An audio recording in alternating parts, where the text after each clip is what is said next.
প্রাক্তন ঊর্ধ্বতন কর্মকর্তারা যারা সরাসরি বিক্ষোভ পরিচালনার সঙ্গে জড়িত ছিলেন এবং অন্যান্য অভ্যন্তরীণ সূত্রগুলো বর্ণনা করেছেন যে কিভাবে সাবেক প্রধানমন্ত্রী এবং অন্যান্য ক্ষেত্রে কর্মকর্তারা একাধিক বৃহৎ আকারের অভিযানের নির্দেশনা দেন ও তদারকি করেন, সেখানে নিরাপত্তা এবং গোয়েন্দা বাহিনী বিক্ষোভকারীদের গুলি করে হত্যা করেছিল বা নির্বিচারে গ্রেফতার ও নির্যাতন করেছিল।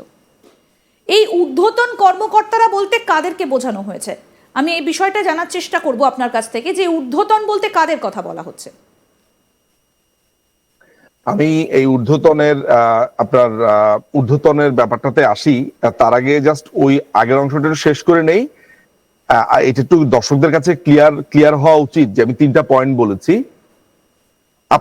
আপনি কি সেই ভিডিওটা দেখেছিলেন? ওই আবু সাইদের পুলিশ যে আবু সাইদকে ছড়াগুলি মেরেছে, আপনি কি সেই ভিডিওটা দেখেছিলেন কখনো? সেই ভিডিওটা ভাইরাল হয়েছিল, আপনি দেখেছিলেন? আচ্ছা, এই আবু সাইদকে আপনারা জানেন যে হসপিটালে কখন নেওয়া হয়েছিল? না, আপনি যদি একটু ডিটেইলে বলেন, কারণ বেশ কিছুদিন আগের ঘটনা তো এটা, তাহলে দর্শকদের একটু বুঝতে সুবিধা হবে। আচ্ছা, যেসব দর্শকরা দেখছেন তাদেরকে আমি একটু বলবো, সেটা হচ্ছে যে আবু সাইদকে হসপিটালে নেওয়া হয়েছে রাত 8টার দিকে। আমরা ডেথ সার্টিফিকেট 8:05 দেখেছি। হসপিটালে নেওয়ার পরে তাকে মৃত ঘোষণা করা হয়। ঘটনা ঘটেছে দুপুরের দিকে, তাকে হসপিটালে নেওয়া হয়েছে রাত 8টার দিকে। এর মধ্যে তাকে 2বার ফেলে দেওয়া হয়েছে। তার মাথাতে রক্তক্ষরণ ছিল, তারই বন্ধুদের ছোড়া ইটের আঘাতে। আমি আপনাকে একটা ভিডিও পাঠিয়েছি, ওই ভিডিওর ফাঁকে ফাঁকি এই ভিডিও ক্লিপস গুলো আছে, আপনি যদি দেখানো সম্ভব হয় পিসিআর এর মাধ্যমে। আচ্ছা, এখন আমরা আইনের ভাষাতে একটা কথা সবসময় বলে থাকি, চেইন অফ কজেশন ব্রেক করেছে কিনা। সহজে আপনাকে আমি একটু বুঝিয়ে দেই। সেটা হলো যে ধরা যাক আপনাকে কেউ আপনার হাতে বা আপনার শরীরে কেউ একটা আঘাত করলো, ঠিক আছে? আঘাত আমি করেছি আপনাকে, আপনি ব্যথা পেলেন, আপনার এই আঘাতে মৃত্যু হতে পারতো কিনা আমরা এখনো জানি না। কিন্তু আপনাকে যখন আপনার বন্ধুরা তুলে হসপিটালে নিয়ে যাচ্ছে, তখন আপনাকে 2বার ফেলে দেওয়া হলো। কেমন? 2বার ফেলে দেওয়ার পরে আপনার যে জখমটা, সেইটা মৃত্যুকে আরো ত্বরান্বিত করলো। এখন প্রশ্ন আসতে পারে, আমার আঘাতটা আপনার মৃত্যুর জন্য যথেষ্ট ছিল কিনা? কেমন? যদি সেটা না হয়, তাহলে আপনাকে যে পরবর্তী সময় আপনার বন্ধুরা হসপিটালে নেওয়ার সময় 2বার ফেলে দিল, ওই জায়গাটাতে চেইন অফ কজেশন ভেঙে গেল কিনা? অর্থাৎ আমি মেরেছি, আমার মৃত্যুর কারণেই আপনার হত্যাকাণ্ডে আপনি শিকার হয়েছেন, ব্যাপারটা কি তাই কিনা?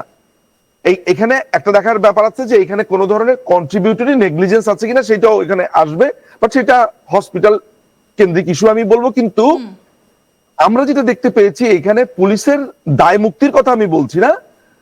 ডেফিনেটলি কারা কার নির্দেশে পুলিশ এই দূরত্ব থেকে ছড়া গুলি বেড়েছে, সেগুলো তদন্তপূর্বক প্রশ্ন আসতে পারে যে একজন মানুষ 2বার রাস্তাতে জখম অবস্থাতে পড়ে যাওয়ার পরে তাকে প্রায় 8-9 ঘন্টা পরে হসপিটালে নেওয়া হলো কেন? সেগুলোই কি নেওয়া হলো না, সেই প্রশ্ন তো উঠেছিল। ওই যে তাকে 2বার ফেলে দেওয়া হলো এবং তার মাথাতে যে ইটের আঘাত লাগলো, ওই যে পুলিশকে সে যখন ঢিল মারছিল, তার বন্ধুদের ছোড়া একটা ঢিলই তার মাথাতে লেগে রক্তক্ষরণ হয়েছে। সেগুলো কি আসলে তার মৃত্যুর জন্য কারণ কিনা, আমরা এগুলো কিছুই জানি না আসলে। আচ্ছা, তো ফলে এই আবু সাইদের মৃত্যু নিয়ে আমাদের একটা দীর্ঘ আলাপ ছিল, এটা নিয়ে আমরা কথা বলেছি। এটা কিন্তু আজকের ইস্যু না।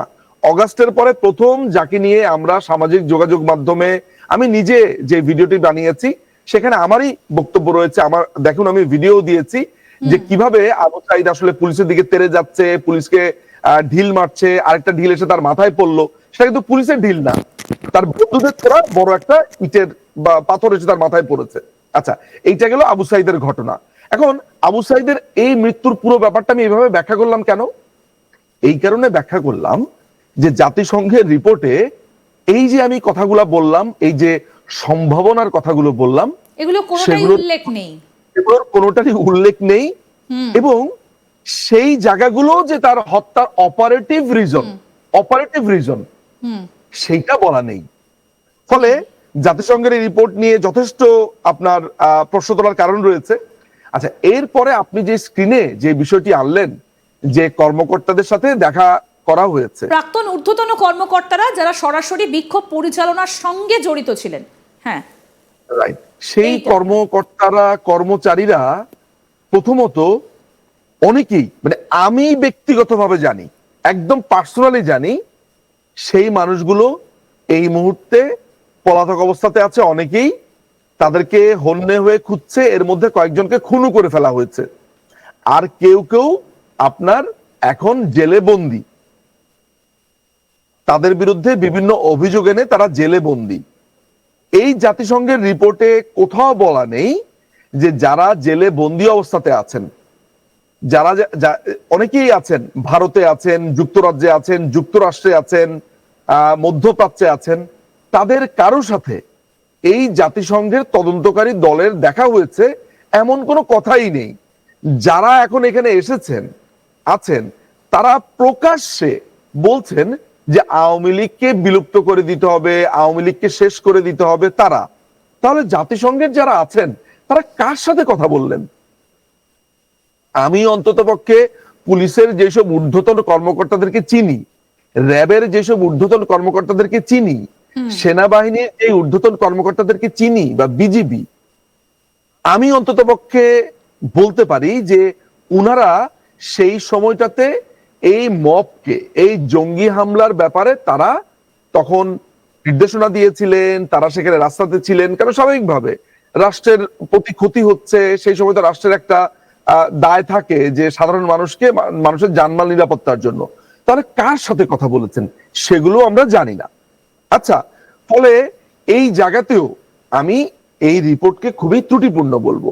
আমি আপনাকে একটা কন্টেন্টস এর কথা বলছি, এটা হচ্ছে জাতিসংঘের রিপোর্টের কন্টেন্টস। আপনারা যদি জাতিসংঘের রিপোর্টস এর 10 নম্বর পাতাতে যান, তাহলে আপনারা দেখবেন সেখানে লেখা আছে violation and abuses during the protest. এই কথাটা লেখা আছে হেডিং হিসেবে। এইটার আন্ডারে কি বলেছে? এইটার আন্ডারে বলেছে incited violence by armed Awami League supporters. Awami League সাপোর্টাররা যে ইনসাইট করেছে সশস্ত্র, সেইটাকে হেডিং দিয়ে তারা ওইখানে লিখছে। এই হেডিং এর ভেতরে আমি কোথাও দেখলাম না লেখা আছে এমন যে incited violence by the armed protesters, অর্থাৎ যারা প্রোটেস্ট করেছে তাদের ভায়োলেন্ট নিয়ে কোনো কিছু এখানে আমি দেখলাম না। শুধু দেখলাম আওয়ামী লীগ সাপোর্টাররা কি করেছে, এরকম একটা হেডিং। একদমই। কিন্তু আমরা এই জায়গাটাতে আসবো দাদা, আপনি একটু আমাদের সঙ্গে থাকুন। শুধুমাত্র 10 নম্বর পাতা বা 10 নম্বর পয়েন্ট বলে নয়, প্রত্যেকটা ছত্রে ছত্রে চমক রয়েছে এখানে। সত্যিই কি শেখ হাসিনা এতটা হিংস্র ছিলেন? এই প্রশ্নটা কিন্তু এখান থেকেই উঠে আসে। আসুন আমরা সেইগুলোর দিকেও একবার নজর দিই।